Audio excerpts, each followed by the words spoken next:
Welcome back to CPAC Day 2. We are here with a distinguished young gentleman, Mr. Braeden Sorbo, actor and author of Embrace Masculinity, his new book out. Braeden, there's been a lot happening, especially with Generation Z in the last presidential election cycle. Young men really showed out for President Trump. Yeah. And of course, I'm sure this inspired you a little bit with Embracing Masculinity. Tell us a little bit about your book and why you wrote it. So I started writing the book about a year ago because I saw that there was a lack of masculinity that was sort of becoming overpowering, and thankfully we saw the exact opposite of that with the election. These young men showed up and out, but those young men are still sort of looking for truth. They still feel that emptiness. They're still searching for something to fill that void. And so this book is what I'm hoping is going to be the perfect tool to point them in the right direction. It's not only for young men, though. This is, as much of it is a godly guide for masculinity, is also a checklist for young women. To any girls talking to a guy there, if the guy doesn't match the criteria in here, he might have to go. Absolutely. And, TikTok, social media playing such a huge role, especially within this last election cycle. There's been a lot of influencers come out talking about this as well. I know you're one of them, talking about working out. We're next to the Maha booth, of course, making America healthy again, bringing it back to the traditional values. And with Generation Z, we talk a lot about there's DEI initiatives. They're infiltrating our colleges, our young people, and the young people's minds. How has that played a role in why you wrote the book in a way, and your conservative values overall, conservative Christian values even? Well, growing up in California as a homeschool kid, I didn't get the privilege of being indoctrinated by my teachers. Yes. But I saw everywhere I looked that my natural inclinations to testosterone or masculine identity was told to be wrong. Every inclination that I had was incorrect, toxic, overbearing, domineering, controlling, suppressive. It was all of, and I'm sitting here going, but I just want to be able to make money. I just want to be able to have a family and protect that family and cherish that family and take care of that family. And all of these inclinations were deemed toxic by society. And Yes. I feel a lot of young men are being told the same, whether they went to schools or were homeschooled like me. They're seeing now with, like you said, this DEI Yes. replacement, that testosterone isn't bad. Estrogen isn't bad. They're both cooperative. They're both supposed to work in unison with different roles that are both amazing. I mean, God ordained a specific order in the universe for a reason. And a lot of these young men are waking up to that fact, and they're excited about it. Yes, absolutely. And, we call it the war on young men that's happening across the United States. I think President Donald Trump, was a great example for men going into the election and why he gained so much support. Of course, his son Barron playing a lot into his publishing a bunch of podcasts on social media and making such a drastic impact. And young men really showed out in this past election, don't you think? I couldn't agree more.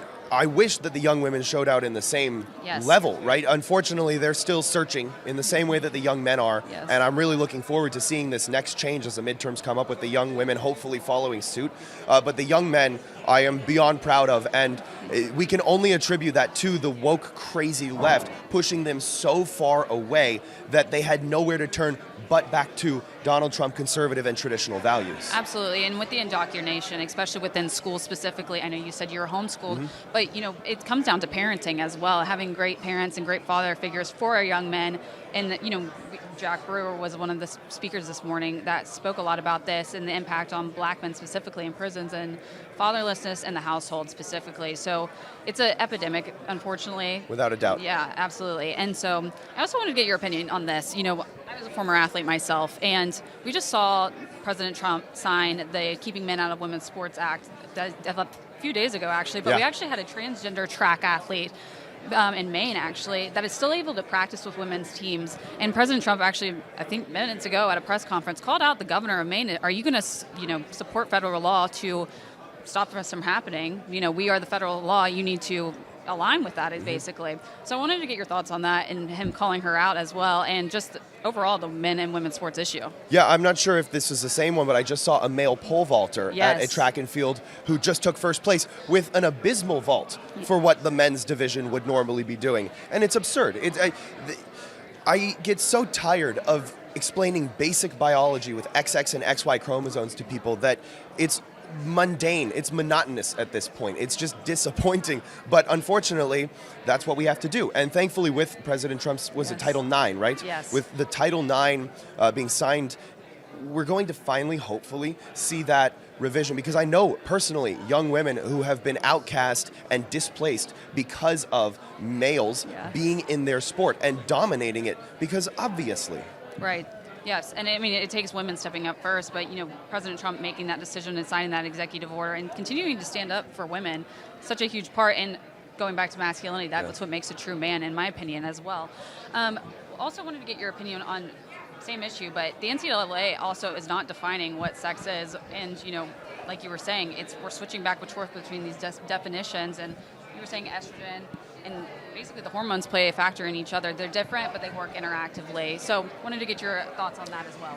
Well, right now we're seeing the lowest levels of testosterone in men that we've ever seen before. Yes. I mean, you get tested and they're saying that 300-400 is average. Yes. It's absurd. I got my blood work done at high 700s and I'm going, man, I'm so low because I want to be at 1200, 1500, you know what I mean? But obviously the things that we put in our body, the food that's hopefully going to be eradicated through the MAHA movement is playing a factor. And there's a reason why soy and estrogen being put into men's food is so prevalent. It's intentional. Because the government knows that the only way to control men is either to use their power, use and harness to have them build, to make them complacent, bred in circuses, or to destroy them, crush them. And right now we're at the destruction crushing stage, and that could be through pornography, it could be through abortion, and it could be through soy and estrogen being pumped into our bodies. Yes, and it's amazing that HHS secretary put out a statement, declaring what the different sexes were, but also, President Trump signed an IVF order, as executive order, as well the last few days. And, a lot of people, especially on the Christian right, have been speaking up about this. But this is an issue as well with going down to the root causes of things, like you were saying within the MAHA movement, with our food, levels of our hormones, what we're ingesting on our screens even. So I think it's really impactful, that we're being able to look at the root causes. This IVF, it was tested in South Korea specifically, and it hasn't worked out exactly, but of course the birth rate is low, but getting to the root cause of those issues. Yeah, well, 85% of IVF babies end up aborted. Yes. That's terrible. That's tragic. That shouldn't be happening, just flat out right. Yes, I agree. And I'm trying to, there's just so much to talk about on this issue. It's a continuation. I think it's a generational issue. It's longevity when you come to finding the solutions of these things, like you were saying, pornography, OnlyFans being major factors.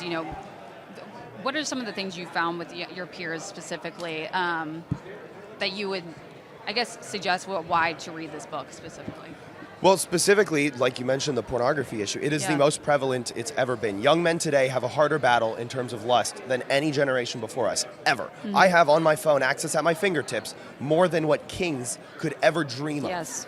And that is absolutely detrimental. That is what's destroying young men, because it neutralizes your soul, essentially. And so you mentioned the fatherless epidemic. We have young men growing up without dads who are more prone to violence, to drug abuse, to committing crimes, basic things like skipping school, all the way up to murder, right? So the father does play a crucial role, and we need to bring that back. And what this book says is that as important as fatherhood is, as important as a physical father is, a spiritual father is even more important. Yes. And so there are plenty of young people who could be listening to this who might not have an active present father. I go through the different types, because you can have what I call the steady oak father, where the father is physically present but spiritually absent. And that's just the same to me, right? You're not actually taking care of your family, you're not leading them spiritually like you're called to do, and you're failing. And it's not too late if this is someone listening to this and you relate to that. You can change, but you need to change. And so what I tell men is, especially when it comes to quitting addictions and things like that, you will never be a man. You'll never be a real man so long as you let this control you. You will never be deserving of a submissive, loving, tender, and caring wife until you remove these distractions from your life. An amazing message. And, it's so heartwarming, especially as another young person, but to hear somebody speaking out about so much of these issues. And another shout out to go ahead and get Braeden's book, Embrace Masculinity. But Braeden, thank you so much for speaking with us today. Thank you. Yes. And if anyone wants to get this, they can go to sorbostudios.com. It ships. It's a pre-order right now. It ships at the end of April. You can get a signed copy. Yes, and where can they find you on social media? They can find me at Braeden Sorbo on all of my social media platforms. Awesome. Well, thank you, Braeden, and we're going to head back now. Thank you.